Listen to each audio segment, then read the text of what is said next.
দিনের শুরুতে মেয়েদের কাজ নিয়েই ব্যস্ততা শুরু হয়।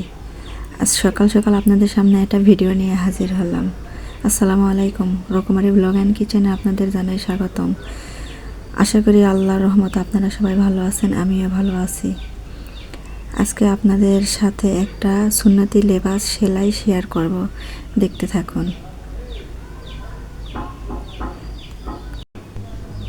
প্রথমে আমি গলা কাপড় লেগে নিয়েছি। এখন আমি হাতার কাটমার্ক কেটে নিয়েছি এবং গলার পুটে তা আমি বুঝিয়ে দিচ্ছি, দেখতে থাকুন। আপনারা একটু লক্ষ্য করুন, তাহলেই বুঝতে পারবেন। আমি এটা সেলাই করে নেব। কি বলুন তো, দর্জির কাজ করলে কোনো সময় বসে থাকা যায় না, সব সময় একটার পর একটা অর্ডারই লেগেই থাকে। তবুও আগের থেকে অনেক অর্ডার আমি কম করি এখন। ছোট দিন, শীতের বেলা একটু ঘুম থেকে উঠতেও লেট হয়, যার কারণে ততটা কাজ করতে পারি না। তবুও দিনে আমি একটা থেকে দুটো থ্রি পিস করার চেষ্টা করি। যেদিন ভালো লাগে সেদিন দুটো বানাই, যেদিন ভালো লাগে না সেদিন আবার একটাও বানাই। দেখুন, এই যে সুন্নতি লেবাজের একটা কাটমার্ক আছে, ত্রিভুজের মতন একটা কাপড় লাগাইতে হয়, সেটা আমি লাগিয়ে নিচ্ছি। লাগিয়ে আমি চাপ সেলাই দিয়ে নিলাম।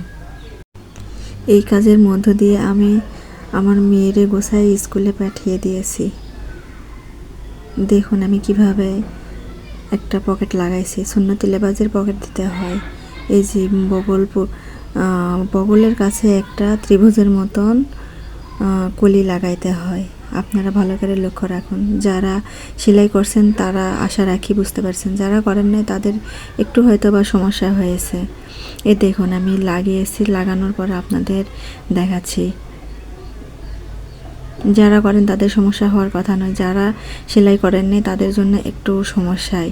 এটা পাঞ্জাবির সিস্টেমে করতে হয়। প্রথম আমারও অনেক ভয় লাগতেছিল যে আমি পারবো কি পারবো না, কিন্তু এখন আমার কাছে আর তেমন ভয় লাগে না। আমি খুব সুন্দরভাবে এই লেবাসটা তৈরি করতে পারি।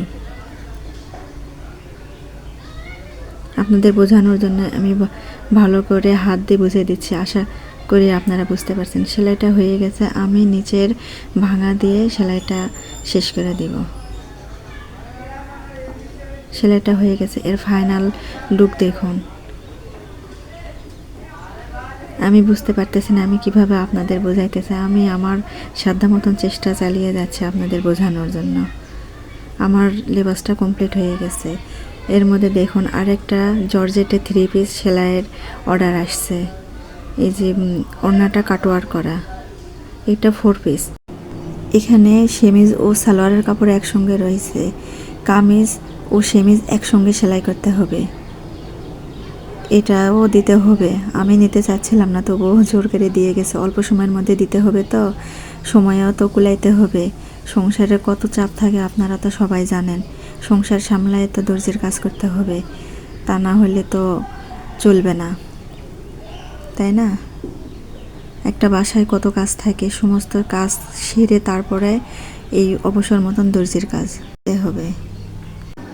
আজকে আমি সিম, আলু, টমেটো, মাছ দিয়ে একটা তরকারি রান্না করব, দেখতে থাকুন।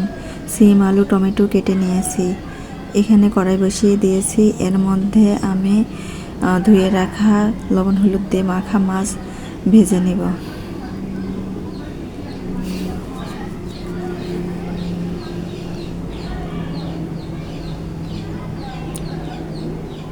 মাছ এক পাশ ভাজা হয়ে গেছে, আরেক পাশ উল্টিয়ে দেব। আপনাদের বলতে ভুলেই গেছি, যারা আমার চ্যানেলে নতুন তারা আমার চ্যানেলটা প্লিজ সাবস্ক্রাইব করে দেন, আর যারা সাবস্ক্রাইব করেছেন তাদেরকে অসংখ্য ধন্যবাদ। আপনারা পাশে থাকলে আমি অনেক দূরে এগিয়ে যেতে পারবো।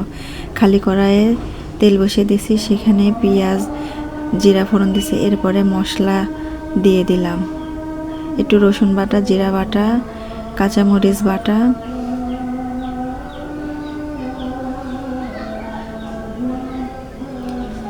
একটু হলুদ, গুঁড়ামরিচ, লবণ দিয়ে দেব। এই মশলার মধ্যে কেটে রাখা সবজিগুলো দিয়ে ভালোভাবে কষিয়ে নিব। প্রত্যেকটা সিজনের তরকারি প্রত্যেকটা সিজনেই ভালো লাগে।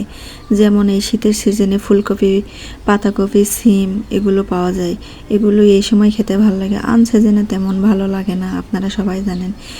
এই সিম আলু দিয়ে এই আমি রান্নাটা করতেছি, আমাদের কাছে সকলের কাছেই ভালো লাগে। এরপরে আমি পানি দিয়ে কষিয়ে নিলাম, ঝোলের পানিও দিয়ে দিছি। ঝোলের পানি ফুটে গেছে, এর মধ্যে ভাজি করা মাছ দিয়ে দিলাম। এরপরে সেদ্ধ করার জন্য ঢাকনা দিয়ে ঢেকে দেব। আমার তরকারিটা প্রায় হয়ে গেছে। আমার চ্যানেলে যারা নতুন তারা প্লিজ প্লিজ প্লিজ সাবস্ক্রাইব করে দিবেন, একটা লাইক দিবেন। আপনার লাইকের মাধ্যমে আমার এই ভিডিওটা অনেকের কাছে পৌঁছে যাবে। আমার রান্নাটা হয়ে গেছে, এর মধ্যে ধনেপাতা কুচি ছড়াইয়ে দিব।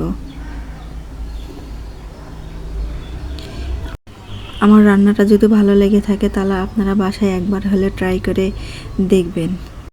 আজকে এই পর্যন্ত। আসসালামু আলাইকুম, আল্লাহ হাফেজ।